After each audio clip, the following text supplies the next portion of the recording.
आप देख रहे हैं AKK news. Kanpur commissionerate police को मिली बड़ी सफलता।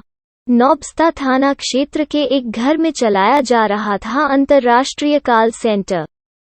होम लोन दिलाने के नाम पर US के लोगों से कर रहे थे लाखों की ठगी।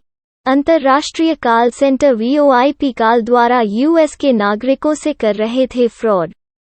बिटकॉइन, अमेजॉन व वॉलमार्ट के द्वारा US के लोगों से लिया जा रहा था पेमेंट। गैंग के 2 सरगना गिरफ्तार, बाकी के गिरोह की तलाश में जुटी कानपुर क्राइम ब्रांच। US की भाषा बोलने में माहिर है दोनों आरोपी। दोनों आरोपी के पास से लैपटॉप व 2 लाख US के लोगों का डेटा हुआ बरामद। कानपुर से संवाददाता शकील अहमद की रिपोर्ट। इंटरनेट के माध्यम से वो पहुंच की जाती थी। इसमें कुछ मोबाइल ऐप्स भी हैं और सिस्टम्स में भी डायलर्स होते हैं, जैसे कि सोनोटेल है, एक्सटेन है, एक्सलाइट है। इसके माध्यम से ये US सिटीजन्स को कॉल करते थे और फिर उनको लोन के नाम पे झांसा देते थे। इनके पास एक रिटन स्क्रिप्ट होती थी, जिसकी ट्रेनिंग जो कॉलर्स होते थे उनको दी जाती थी कि आपको इस एक्सेंट में बोलना है और ऐसे करके इन US सिटीजन्स को फंसाना है। उसके बाद जब अगला जो US सिटीजन कन्विंस हो जाता था तो उसको प्रोसेसिंग फ़ीस के नाम पे डॉलर्स में पेमेंट लेते थे। जो प्रोसेसिंग फ़ीस के नाम पे पैसे लिए जाते थे वो $300 से $800 तक ये चार्ज करते थे। जब प्रोसेसिंग फ़ीस के नाम पे इनको पैसा मिल जाता था, फिर ये उनको फाइल क्लोज करने के नाम पे भी फ़ीस लेते थे। लोन के इंश्योरेंस के नाम पे भी कुछ फ़ीस उनसे लेते थे। कुछ फ़ीस ये जो 2% जो फाइल क्लोज करने के नाम के लेने के बाद अगर ये सारे प्रोसेस में वो पैसे जमा करता रहता था तो इनको पेमेंट आती रहती थी। अगर उसको ये शक होता था कि ये मेरे साथ किसी तरह का फ्रॉड हो रहा है तो वो जितनी पेमेंट कर देता था उसके बाद उसके नंबर को ये ब्लॉक कर देता था। कुछ लोग इनको जब कॉल करते थे और ये कहते थे कि सर हमारा हमें लोन नहीं लेना है, हम कैंसिल करना चाह रहे हैं, तो कैंसिलेशन के नाम पे भी उनसे ये डॉलर्स में पेमेंट लेते थे। जो पेमेंट लेने का तरीका था, ये 3 माध्यम से ये पेमेंट लेते थे। एक वायर ट्रांसफ़र के माध्यम से, जिसमें कि US का कोई अकाउंट होता था, उसके माध्यम से पैसा आता था। दूसरा ये गिफ्ट कार्ड के माध्यम से लेते थे, जैसे कि अमेजोन का गिफ्ट कार्ड हो गया, eBay कंपनी का, वॉलमार्ट का।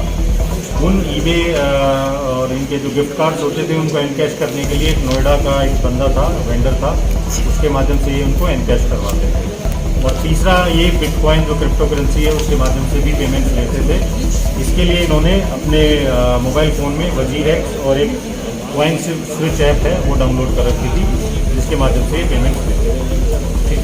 अभी तक इनके कुछ अकाउंट्स आइडेंटिफाई किए हैं। अभी तक की जानकारी में जो बिटकॉइंस में पेमेंट ली है वो 5 से 7 लाख रुपए ली है। बाकी जो गिफ्ट कार्ड और अन्य माध्यम से जो पेमेंट्स ली हैं उसका हम डिटेल्स निकलवा रहे हैं, जैसे दिखलाएंगे आपके साथ। ठीक है।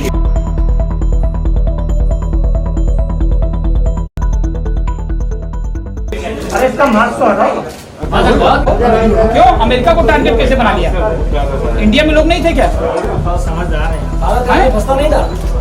और तुम्हें भी अमेरिका कहते नहीं? अच्छा, सब सरल लिहाज है, हम लोग नहीं करते थे। दिल्ली में एक बंदा रहता था, उसने हम लोगों से करवाया। हम लोग को इस बारे में पता भी नहीं था। तो अफसोस है, बहुत ज्यादा है अफसोस इस चीज का, पर क्या कर सकते हैं, अब यहाँ पे हैं तो। पैसे के लालच में फंस गया क्या? कोरोना के चक्कर में जो मतलब काम धंधे बंद। एक मिनट, चलो ठीक। कोरोना के चक्कर में जो काम धंधा बंद हुआ उसी से हम लोग तो 3 साल से कर रहे हैं, हम 4 साल से कर रहे हैं, हमको कुछ पता ही नहीं था, नहीं तो क्यों कर रहे हैं। एक मिनट हाल तो ले लो, छापे